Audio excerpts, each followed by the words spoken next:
Hello everyone, class 9th NCERT Maths, exercise 2.5, question number 14. Without actually calculating the cubes, find the values of each of the following. बिना किसी calculation के आपको find out करना है इन cubes का value यानी मान ज्ञात करना है, जिसमें दिया गया -12 cube plus 7 cube plus 5 cube.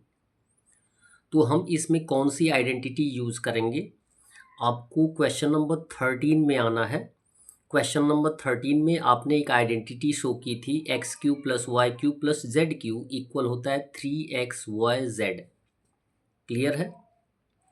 और वो भी किस कंडीशन के आधार पर, जब कि x plus y plus z equal 0 हो तब। ये कंडीशन आपको बताया गया था क्वेश्चन नंबर 13 में कि यदि x plus y plus z 0 के इक्वल आएगा तो हम आइडेंटिटी यूज़ कर सकते हैं x cube plus y cube plus z cube equal 3xyz। ठीक है, तो यहाँ पे हम -12 को x मान लेंगे, 7 को y मान लेंगे और 5 को z मान लेंगे और इनका वैल्यू यहाँ पुटअप करेंगे x y z के रूप में। और यदि इनका वैल्यू 0 आ जाएगा तो हम इस आइडेंटिटी के आधार पे इसका वैल्यू फाइंड आउट कर सकते हैं। तो ये दिया गया है x का वैल्यू -12 प्लस y का वैल्यू 7 और z का वैल्यू 5। क्लियर है? और देखेंगे कि -12 नेगेटिव है तो नेगेटिव ही रहेगा, ये दोनों पॉजिटिव जुड़ जाएंगे तो +12 आएगा। -12 और +12 वैल्यू सेम है, सिंबल डिफरेंट है, तो आंसर क्या आ जाएगा 0।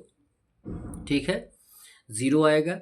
और उसके बाद दिया गया है, अब इसमें कंडीशन आपको देना है कि यदि x plus y plus z equal 0 आ गया है तो हम इस पर पुटअप कर सकते हैं, जैसा कि आपको दिया गया है question -12 Q plus 7 Q plus 5 Q equal कितना होता है 3xyz होता है। अब वैल्यू पुटअप कर देंगे, 3 का 3 होगा, इंटू एक्स का वैल्यू -12, इंटू वाई का वैल्यू इंटू 7 और z का वैल्यू इंटू 5।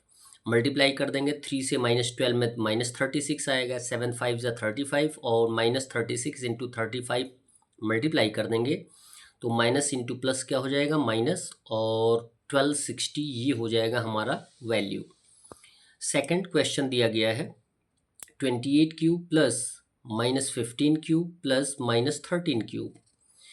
ये भी सेम कंडीशन, यदि हम इस क्वेश्चन का वैल्यू फाइंड आउट करने के लिए आइडेंटिटी यूज़ करते हैं x cube plus y cube plus z cube equal 3xyz, तो कंडीशन क्या होना चाहिए कि ये एक्स वाई और जेड 0 के इक्वल आने चाहिए। तो वैल्यू पुटअप करके हम देख लेंगे, एक को x मान लेंगे, दूसरे को y मान लेंगे और तीसरे को z मान लेंगे।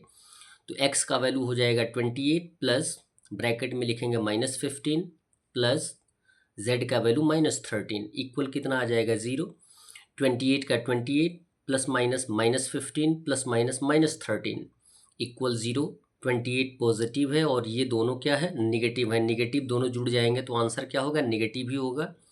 -15 और -13 जुड़ जाएगा तो -28 आएगा, तो 28 -28 कितना हो जाएगा 0 इक्वल 0। इट मीन्स हम इसका वैल्यू पुटअप कर सकते हैं, रख सकते हैं, जैसा कि क्वेश्चन दिया गया है 28 cube plus -15 cube plus -13 cube equal हो जाएगा 3 इंटू एक्स का value 28 into y equal -15 into z equal -13।